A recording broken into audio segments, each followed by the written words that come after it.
Hello, everyone, and welcome again to Business Spotlight. I'm Mark Hunter, and today I am joined by a absolute legend in Scottish football. Been so excited to do this interview all week, and if I'm smiling throughout, it's just because I'm so happy. So today I've got the absolute honor of speaking to a former central defense. Yeah, I'm getting tongue tied. I'm so excited. Central defender. She has won Scottish Women's Premier League winners' medals 5 times. Scottish Women's Cup winner medals 3 times, and has played in the UEFA Women's Champions League as well. I am, of course, talking to Laura Montgomery today. So, Laura, thank you so much for coming along today and agreeing to do this interview. How are you doing? Yeah, I'm doing brilliant, Mark. Thank you. Excellent, excellent. So, um, Laura, first off, tell us a little bit about yourself. Tell us what you're doing now, then, and your involvement with Glasgow City Football Club. Then, I'm chief executive of Glasgow City. So I retired from the playing side of it a long time ago, 2010. But we're 25 years old now. So since kind of co-founding the club 25 years ago, I've always ran it. But it's only really in the last 3 years I've actually done it full time. Before that, I'd always done it on hand with another full time job. yeah, yeah. And how did you find that then? Player and I suppose you founded the club, you played in it, and you were running it. You must have been absolutely exhausted at the time. What was that like then? Yeah, I mean, looking back, it is really quite hectic because I also had, a professional job away from it then. Obviously, the game's very different now. Our club's very different. We're full time, which I'm sure we might come on to in a second. But when I was playing, we were all playing for free, and I was obviously still running the club and doing a full time job. So yeah, it was challenging, but quite a bit more youth on my side then, so that probably helped. And yeah, I think where we are now, just obviously I continued even when I retired to do the running the club kind of for free on the side, but largely we just became so big, very challenging to continue doing those kind of two roles. Amazing, amazing. You are a real pioneer for Scottish women's football. In fact, in all of Britain, starting off doing it, for free, while having another job and running the club and everything. That's just amazing. Was there anyone then that really helped you along the way? Because I think a lot of people, success doesn't come alone. And playing in a football team, you do it with 10 other people around you. That's what brings success. So, was there anyone who really was instrumental in helping you along the way then? 100%. I mean, our co-founder, so it was myself and a woman, Caroline Stewart, that co-founded the club. So yeah, we've been kind of running the club, together, both doing different roles. I've probably done the more the kind of leading kind of on the club side. Cass, as we call her, she's done different things over recent years from running our charity, and actually now is looking after the commercial side of the club. So yeah, without a doubt, it's been the kind of Laura and Cass story for about 25 years. Amazing. Amazing. And you did sort of say earlier, we will sort of touch on how different it, it is 25 years on then. So, can you sort of tell us then? So first off, is this what you're doing full time now?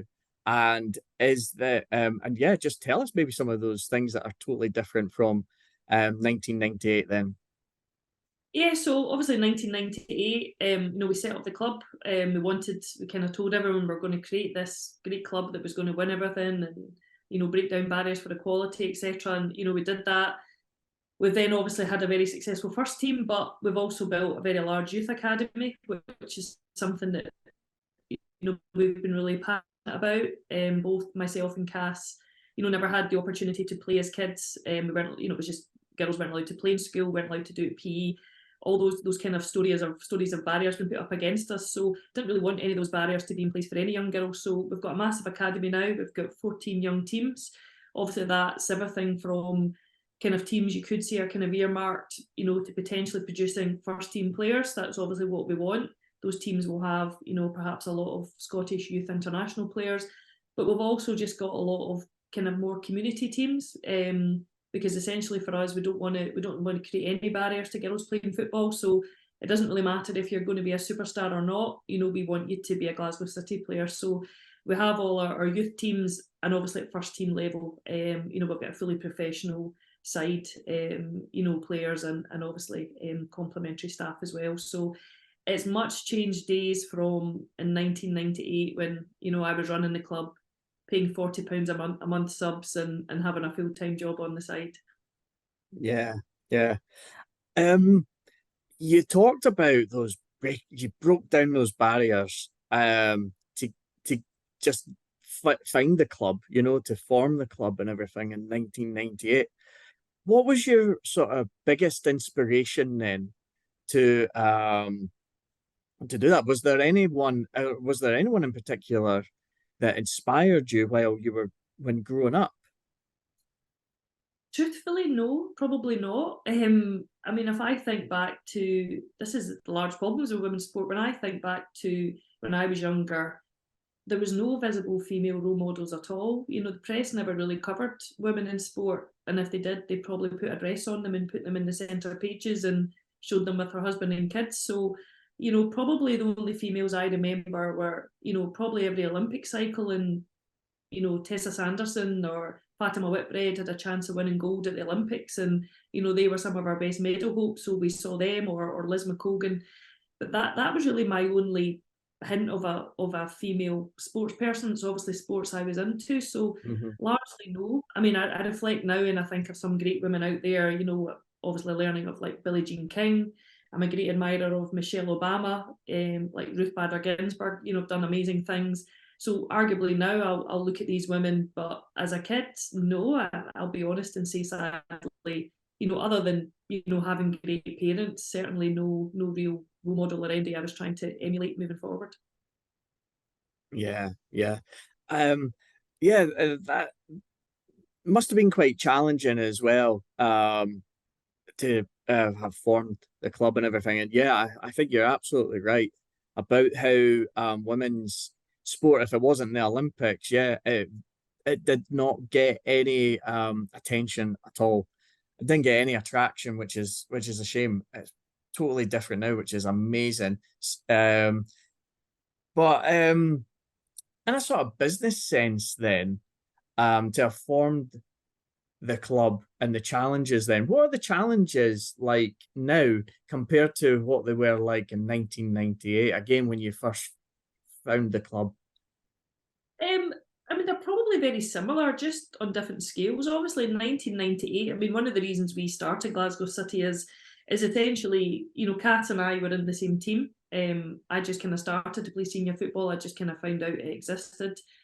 I played for a year, then I had a really bad injury, and I didn't play for 3 years. So I'm still a kind of teenager at this time, and then, of course, as you do, any good teammate does, you go and watch your team train, you go to all the games. And I probably then went with a slightly different hat. You could say the first year I was just excited to be able to play football for the first time in an organised fashion.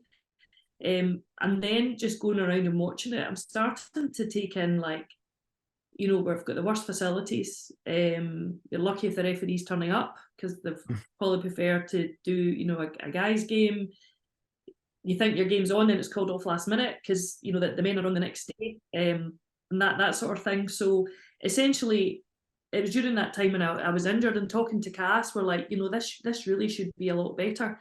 So that's really, with Glasgow City, we decided, right, if we want to do this right, then it needs to be our own club. We were both playing for another club, it wasn't ours, and we felt, you know, we wanted to start our own club, you know, purely be all about women and girls and just go forth and kind of champion that cause. And that's really been at the heart of, to be honest, what we've done for the last 25 years. So the barriers then were massive in terms of, I think back to 1998, I don't even think the women's national teams were under the auspices of the Scottish FA. So, you know, that was round about that. So, you know, the women's team or national team are running about and tartan strips that weren't even, you know, part of the association. So we've seen slowly, you know, the kind of more organisation of leagues, We've seen obviously, better stadiums comes in, better facilities, but a lot of the arguments for equality we've still kind of been battling. I only have to go back to COVID times, and that's obviously only a couple of years ago, and being on regular Zooms with the hierarchy of our major governing body, and just being so frustrated that only the men's top flight was allowed to play, and not understanding why the women's top flight isn't. So it's come a long way, but there's a lot still there that exists. There's a lot of funding goes into the men's side of youth football that doesn't come into women's football, which I can't really see what the difference is. If Glasgow City is trying to develop a next Scottish international, why do we not get funding for it? But if Partick Thistle men or Hibs men want to develop, the Club Academy Scotland, they'll get funding. So there's a lot of things still not great, but I'm not going to, argue that it's not a lot better. It certainly is. We have live TV at our games now. We've got sports scene highlights. All that stuff has come along a lot in the last couple of years in particular. But yeah, probably a lot of the challenges still remain. Yeah, absolutely, yeah.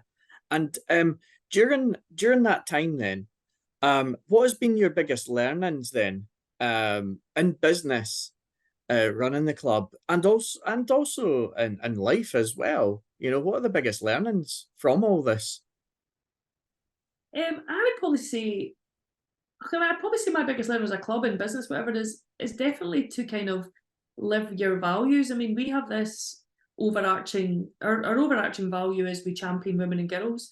And I probably, any big decision that we'll make as a club, that's kind of at the heart of it. We need to live and live our values. And, sometimes that's not always a value that goes against economic sense, as well. So, but it's trying to just be true to your core. And I think for me, I absolutely adore my job. I love it. I'm extremely passionate about it.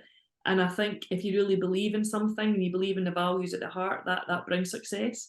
I also think it brings authenticity, and then you earn trust and respect of others, and people want to join that journey, and people then also enjoy being part of a club with really good values. So I'd probably say that values piece and living it is probably the biggest part of us over the last 25 years. Yeah, love that. Live your values. I absolutely love that. Excellent. Again, it's come a long way in 25 years, club and women's football. And again, I said earlier, you're a real trailblazer, made a massive difference and a massive impact to women and young girls who have a dream of playing football. It's amazing.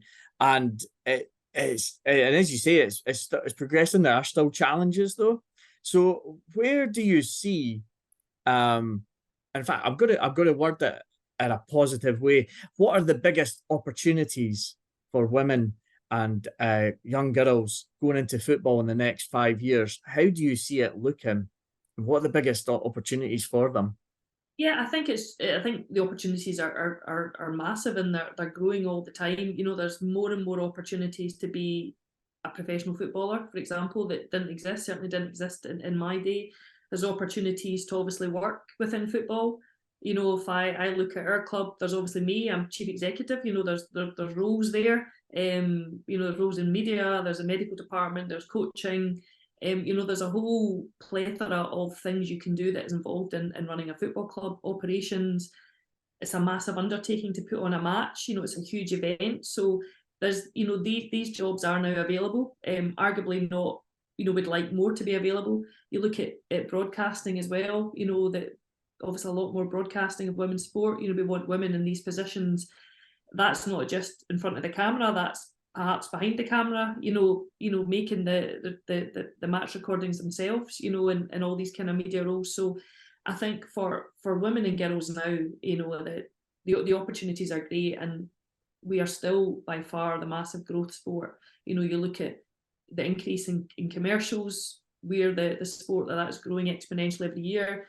The increase in broadcast games, the increase of numbers and eyes attending games, it's just an absolute upward trajectory. And as I say, it's huge opportunities now. Amazing. And again, running a club, how do you manage to keep up with that then? All the positive changes happening, because obviously it's growing. So with that comes the challenge of keeping up with it. And how do you do it then? I think, yeah, I mean, just always, I think probably every year, obviously every year we have our targets and our aims, clearly they're a lot, focused on how we do on the pitch. But then when we do that, it's okay, what infrastructure do we need to do around that to help give the team the best opportunity, to have that success? And at the end of the season, we reflect on that. And that's similarly as well, we do the same within our academy, and our charity, what are our aims and objectives for our foundation? What are our aims and objectives of our academy? How do we make that grow? And again, then, we just reflect year on year as to what kind of difference we've made, and are we going in the right direction? Brilliant. Laura, it's been an absolute pleasure. I have one last question for you. I always like to finish with this question with every interview that I do.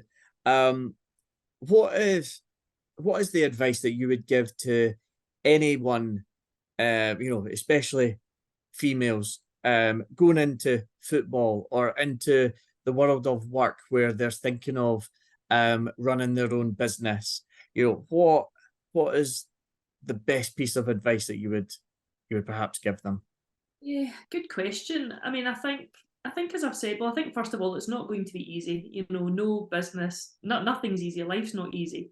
But I think, always have that kind of values piece. So always have that why you do it. So for me, run this club to champion women and girls. But even if you're just a sports person, if you're a professional footballer, if you're injured, you're having a bad, why have you got into sport? You've got into football because you love football, so just enjoy the fact you're a player sometimes, rather than all the other stuff that comes around it. And I think if we go back to at the start why we're involved in something, what that reason is for starting your business, what is it you're actually trying to do, and hopefully that piece is a good values piece, and it's not just I want to make lots of money, because I don't really think that's the necessarily value piece that's going to bring you success. So I think that for me, it's not easy, but have a reason why you're doing it, and always try and stick back to those reasons at the heart of it for any of your major decisions you're going to make. Brilliant. I think that's a fantastic piece of advice, Laura. So thank you so much. And again, thank you so much for taking part today in today's interview. I've really enjoyed it, and I hope everyone watching this as well has enjoyed it. So again, Laura, thank you so much for coming on today. No, thank you. Cheers. Excellent.